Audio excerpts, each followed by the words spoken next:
여러분, 커피 한 잔으로 하루를 시작하시나요? 집중력이 좋아지고 피로도 줄어드는 느낌, 익숙하시죠? 하지만 이 커피 한 잔이 밤이 되면 뇌 건강에 어떤 영향을 줄 수 있는지 알고 계셨나요? 특히 젊은 사람일수록 그 영향이 더 크다는 연구 결과도 나왔습니다.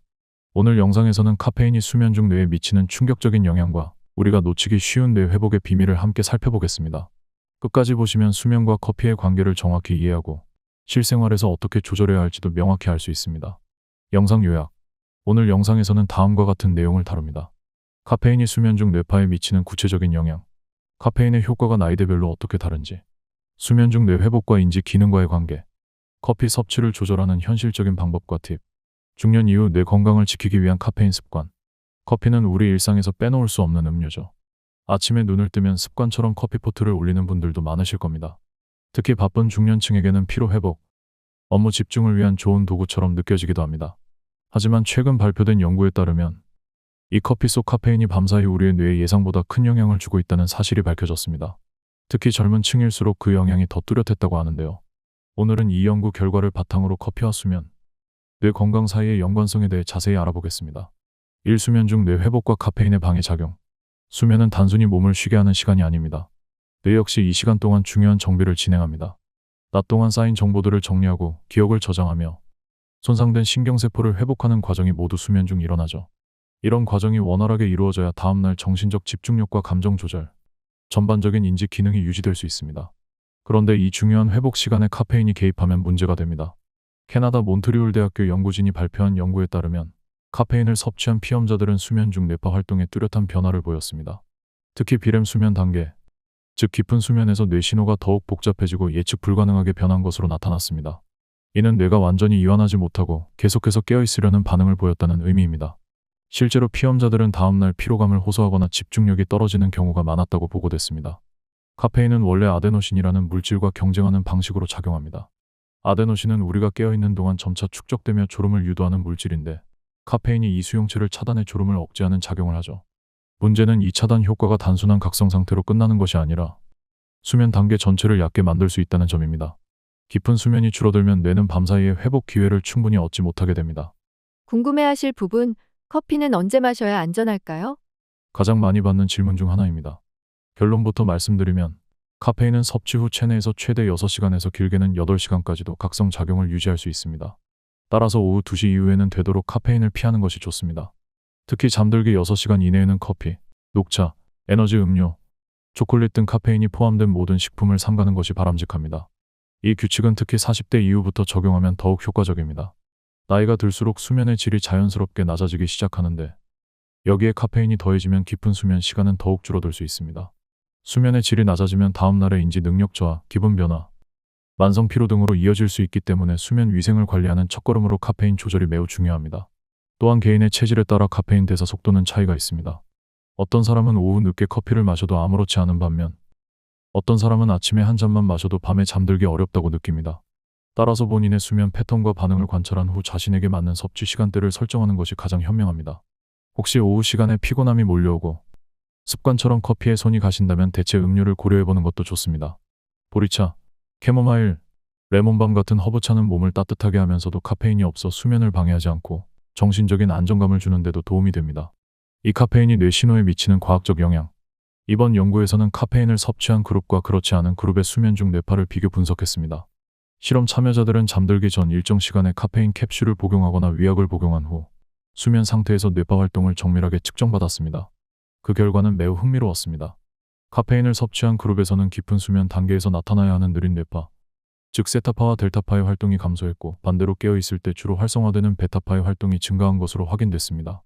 이러한 결과는 뇌가 충분히 이완되지 못하고 계속해서 부분적으로 각성된 상태를 유지하고 있다는 것을 의미합니다. 즉, 외형상 잠이 들었더라도 뇌는 여전히 경계 상태에 머물고 있는 셈입니다. 뇌가 이렇게 충분히 쉬지 못하면 자연스럽게 회복 능력도 떨어지고 낮 동안 받은 다양한 자극들을 효과적으로 정리하거나 기억하는 기능도 저하될 수 있습니다. 궁금해하실 부분, 이런 영향이 하루만 카페인을 마셔도 나타나나요? 실제로 연구에서는 단 한 번의 카페인 섭취만으로도 뇌파의 변화가 분명하게 감지된 것으로 보고됐습니다. 물론 장기간 습관적으로 섭취했을 때 그 영향은 더욱 뚜렷하게 나타날 가능성이 큽니다. 특히 카페인을 평소 자주 마시지 않던 사람이 갑자기 일정량 이상을 섭취했을 경우 뇌가 받는 자극은 훨씬 강하게 작용할 수 있습니다. 반대로 카페인에 어느 정도 적응된 사람의 경우 일시적인 변화보다는 수면 패턴 전반에 걸쳐 장기적인 영향을 누적시킬 수 있습니다. 더욱이 이번 연구에서는 단순한 일시적 각성 상태가 아니라 뇌가 정보를 통합하거나 기억을 저장하는 능력까지 영향을 받을 수 있다는 점도 확인되었습니다. 이는 단순한 수면 방해를 넘어 장기적으로는 집중력 저하나 학습 능력 저하, 심리적 회복력 저하로도 이어질 수 있다는 의미입니다. 특히 스트레스를 많이 받거나 감정 기복이 심한 분들에게는 더 민감한 반응이 나타날 수 있습니다. 감정을 조절하는 데 필요한 전두엽의 기능 역시 수면 중 회복을 필요로 하는데 이 시기에 뇌가 충분히 휴식하지 못하면 감정적 대응이 불안정해지기 쉽습니다. 실제로 카페인에 민감한 사람들은 수면 부족 이후 예민함이나 불안감을 더 크게 느끼는 경향이 있다는 점에서도 주의가 필요합니다. 젊은 층일수록 더 크게 나타나는 영향. 이 연구에서 특히 흥미로웠던 점은 연령대에 따라 카페인에 대한 반응이 뚜렷하게 달랐다는 것입니다. 연구진은 실험 참가자를 20대와 40대에서 50대 사이의 두 그룹으로 나누어 뇌파 변화를 관찰했는데요. 그 결과 젊은 층, 특히 20대 참가자들의 경우 카페인 섭취 이후 수면 중 뇌활동의 변화가 더욱 두드러졌습니다. 뇌파의 복잡성 증가, 깊은 수면 억제, 그리고 회복 기능 저하가 더 명확하게 나타난 것이죠. 이러한 차이는 아데노신 수용체의 밀도에서 기인합니다. 아데노신은 뇌의 피로를 알리고 졸음을 유도하는 신경전달 물질입니다. 카페인은 이 아데노신의 작용을 방해함으로써 각성 효과를 일으키는데 젊은 사람들은 이 수용체의 밀도가 높기 때문에 카페인의 방해 작용이 더 강하게 나타납니다. 반면 나이가 들수록 아데노신 수용체의 밀도는 자연스럽게 감소하게 되어 중년층은 같은 양의 카페인을 섭취해도 상대적으로 덜 민감하게 반응합니다. 궁금해하실 부분, 그렇다면 중년층은 카페인을 더 자유롭게 마셔도 괜찮을까요? 이 질문에 대한 답은 반은 맞고 반은 아니다입니다. 중년층은 아데노신 수용체의 밀도가 줄어든 덕분에 젊은 층보다는 각성 효과나 수면 방해가 덜할 수 있지만 그렇다고 해서 전혀 영향을 받지 않는 것은 아닙니다. 특히 오후 늦게 카페인을 섭취하거나 하루에 커피를 3잔 이상 지속적으로 마시는 경우에는 깊은 수면의 질이 저하될 수 있습니다. 또한 중년 이후에는 수면의 지속 시간보다 수면의 질이 건강과 밀접하게 연결되기 때문에 카페인이 영향을 미치는 깊은 수면 단계의 방해는 분명한 주의가 필요합니다. 실제로 몬트리올대 연구팀은 실험을 통해 중년층에서도 카페인 섭취 시 뇌파의 느린 리듬이 억제되고 뇌 회복 메커니즘이 방해받는 현상을 관찰했습니다. 그 강도가 젊은 층만큼 뚜렷하진 않더라도 반복적인 섭취가 누적될 경우 그 영향은 분명 무시할 수 없다는 것이죠. 특히 수면 중 기억 통합이나 감정 회복이 중요한 역할을 하는 40대 이후에는 이러한 방해가 일상적인 집중력 저하나 감정적 예민함으로도 이어질 수 있습니다. 실생활 적용, 커피 습관 다시 점검해보기. 그렇다면 커피를 무조건 끊어야 할까요? 꼭 그렇지는 않습니다. 오히려 중요한 것은 언제, 얼마나, 그리고 어떤 방식으로 커피를 마시느냐입니다. 아침 식사 후 한 잔의 블랙커피는 집중력 향상과 기분 전환에 긍정적인 효과를 줄 수 있습니다. 실제로 여러 연구에서도 오전 중에 카페인 섭취는 인지 기능과 작업 효율을 높이는 데 도움이 된다는 결과가 있습니다. 하지만 이 효과가 하루 종일 지속되지는 않습니다. 카페인의 각성 효과는 섭취 후 약 30분 내에 나타나기 시작해 평균 6시간, 길게는 8시간 이상 지속될 수 있기 때문에 오후 늦게 마시는 커피는 수면의 질을 떨어뜨릴 수 있습니다. 특히 40대 이후에는 수면 패턴이 변화하면서 잠에 드는데 시간이 더 걸리거나 수면 유지가 어려워지는 경우가 많아지기 때문에 카페인의 섭취 시간과 양을 조절하는 것이 매우 중요합니다. 점심 이후에는 카페인이 없는 허브차나 곡물차, 따뜻한 물 등을 대체 음료로 선택해보시는 것을 권해드립니다. 몸이 따뜻해지면 긴장도 완화되고 이완 상태에서 더 편안하게 저녁 시간을 보내실 수 있습니다. 궁금해하실 부분, 커피 대신 마실 수 있는 건강한 음료는 어떤 것이 있을까요? 카페인을 줄이면서도 기분을 전환하고 싶을 때는 루이보스차, 캐모마일차, 보리차, 생강차 등 천연 무카페인 차를 활용하실 수 있습니다. 루이보스차는 항산화 성분이 풍부해 면역력 증진에 도움이 되고 캐모마일차는 신경을 안정시켜주며 숙면을 유도하는 효과가 있습니다. 또 보리차는 소화에 부담을 주지 않으면서도 입안을 상쾌하게 해주는 장점이 있어 커피 대신 식사 후 음료로 적합합니다. 또한 커피의 맛과 향은 좋아하지만 카페인을 피하고 싶다면 디카페인 커피도 좋은 대안이 될 수 있습니다. 물론 모든 디카페인 제품이 완전히 카페인이 없는 것은 아니기 때문에 하루 2잔 이내로 조절하는 것이 좋습니다. 특히 저녁 시간대에는 디카페인조차도 민감하게 반응할 수 있으므로 본인의 체질을 고려해 섭취 시점을 조절하는 것이 필요합니다. 결론 및 실천법.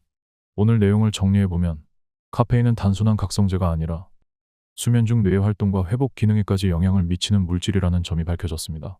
특히 깊은 수면에서 뇌가 정보를 정리하고 회복하는 능력을 방해할 수 있다는 점에서 중년 이후에는 더욱 조심해야 합니다. 무엇보다 중요한 실천법은 다음과 같습니다. 첫째, 오후 2시 이후에는 카페인을 피합니다. 둘째, 수면 6시간 전부터는 커피와 카페인 음료를 마시지 않습니다. 셋째, 수면 질이 떨어진다면 디카페인 제품이나 허브차로 바꿔보세요. 넷째, 뇌 건강을 위해 규칙적인 수면 습관과 함께 카페인 섭취를 관리합니다. 지금까지 커피 속 카페인이 수면 중 우리의 뇌에 어떤 영향을 미치는지 살펴봤습니다. 단순히 커피 한 잔이 아니라 뇌 건강의 열쇠가 될 수 있다는 점 기억해 두시면 좋겠습니다. 오늘 알려드린 내용을 바탕으로 여러분의 커피 습관을 다시 한번 점검해 보시길 바랍니다. 뇌는 매일 밤 스스로를 정비하고 회복하는 중요한 시간을 갖고 있습니다. 이 시간만큼은 온전히 쉴 수 있도록 도와주는 것이 진짜 건강관리 아닐까요? 오늘 영상이 도움이 되셨다면 좋아요와 구독 그리고 알림 설정도 부탁드립니다. 여러분의 건강을 위한 더 좋은 정보로 다시 찾아뵙겠습니다. 감사합니다.